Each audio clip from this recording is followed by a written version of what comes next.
Welcome back to Handheld Hero. I played Subnautica 2 for around 5 hours, and I'm just going to say it. It's good, but it feels dangerously close to DLC.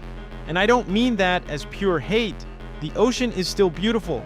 The survival loop still works. The atmosphere is still there. And yes, I wanted to keep playing. But after 5 hours, I kept asking myself one thing. Is this really a sequel, or is it just more Subnautica with better tools? Because the second you jump in, the muscle memory hits immediately. Watch your oxygen, scan fragments, grab titanium, craft gear, build a base, push deeper, panic when you stayed out too long. That loop is still addictive, but it is also very familiar. Almost too familiar. Quick note, this is not a final review, and I'm only showing early game footage to avoid major spoilers. But after 5 hours, I already know my biggest issue. Subnautica 2 has the foundation of a good game. I'm just not convinced yet that it feels like a true sequel. The first thing that hits you is muscle memory.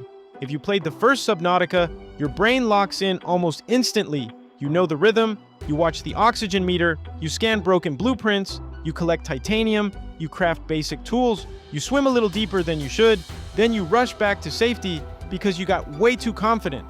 And to be fair, that loop still works. There is still that dangerous one more trip feeling where you leave for one specific resource, see something interesting, go a little farther, and suddenly realize you are low on oxygen and nowhere near where you should be. That is classic Subnautica. That is the good part. But it is also the problem, because after 5 hours, the game felt less like a massive new chapter and more like a very polished return to the same rhythm. You are not relearning Subnautica, you are sliding right back into it, and for some people, that is perfect. If all you wanted was more alien ocean survival, this is probably going to make you happy. But if you were hoping Subnautica 2 would immediately feel like a bold new step, the opening hours feel surprisingly safe. Not bad, not lazy, just safe. And for a sequel with this much hype, that matters. Now to be clear, there are upgrades here. The biggest one for me so far is the Tadpole. By around hour 5, once you finally build it, the game starts to open up. The Tadpole handles fast, agile, and way more responsive than I expected. It almost feels like an underwater sports car, and the modularity is the real hook. Being able to snap on chassis upgrades, storage expansion blocks, and turbo wings gives the vehicle a stronger sense of personality. It is not just, here is your starter sub. It feels like something you can shape around how you want to explore. That part is genuinely cool. That is the kind of upgrade a sequel needs. Base building also feels better early on. The new brush-style building tools make the whole thing feel less stiff and less boxy. You can stretch spaces, shape your rooms, and make your base feel more custom from the beginning. And that matters, because Subnautica players do not just want a survival box. They want an underwater home. They want a safe little pocket in a world that absolutely does not care about them. So yes, the Tadpole and base building are where Subnautica 2 starts to show real sequel energy. Those are the moments where I thought, okay, this is more than just another biome pack. But I wish that feeling hit harder and earlier, because the core structure around those upgrades still feels very familiar. The good news is that the atmosphere still works. That is probably the most important thing. The early ocean has personality. It looks strange, colorful, and inviting, but still dangerous enough to make you hesitate.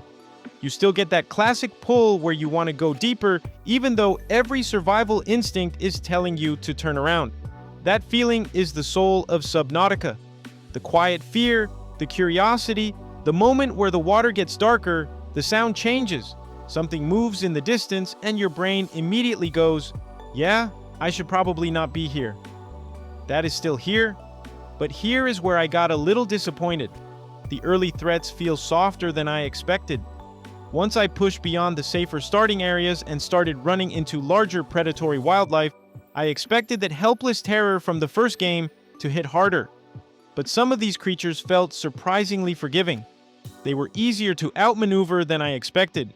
Basic directional movement was often enough to get away, and because of that, the tension dropped. The original Subnautica made you feel small, slow, and completely outmatched. In the early hours of Subnautica 2, I felt curious and cautious, but not always terrified.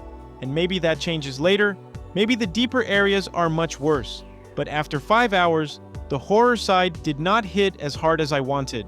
The vibe is there, the dread is there, but the teeth need to be sharper. And then there is the early access problem. If you explore aggressively, 5 hours is enough to start feeling the edges of the current build.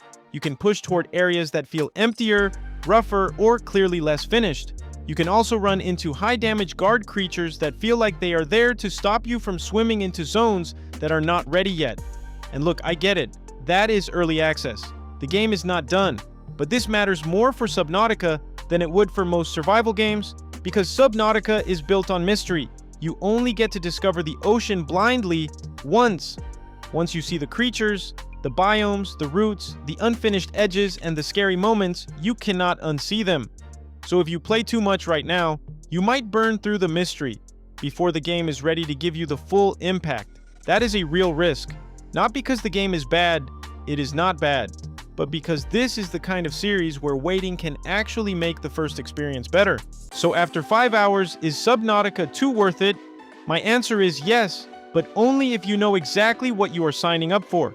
If you loved the first game and you just want more Subnautica, there is enough here to enjoy right now. The loop still works, the atmosphere is there, the tadpole is fun, base building feels better, and the ocean still has that pull. But if you were hoping this sequel would instantly feel like a massive evolution, I would lower your expectations. Because after 5 hours, Subnautica 2 feels good, but it also feels very familiar. Almost too familiar. That is my honest issue with it. It is not that the game feels bad, it is that the game feels safe. And for a sequel, especially one launching after this much hype, I wanted more surprise in the opening hours. So my verdict is simple.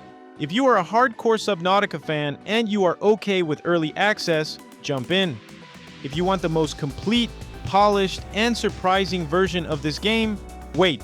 Because right now, Subnautica 2 is promising, but it has not fully proven that it is more than a really good return to the same ocean. But that's just my take. Have you played Subnautica 2 yet, or does it look too familiar to you too?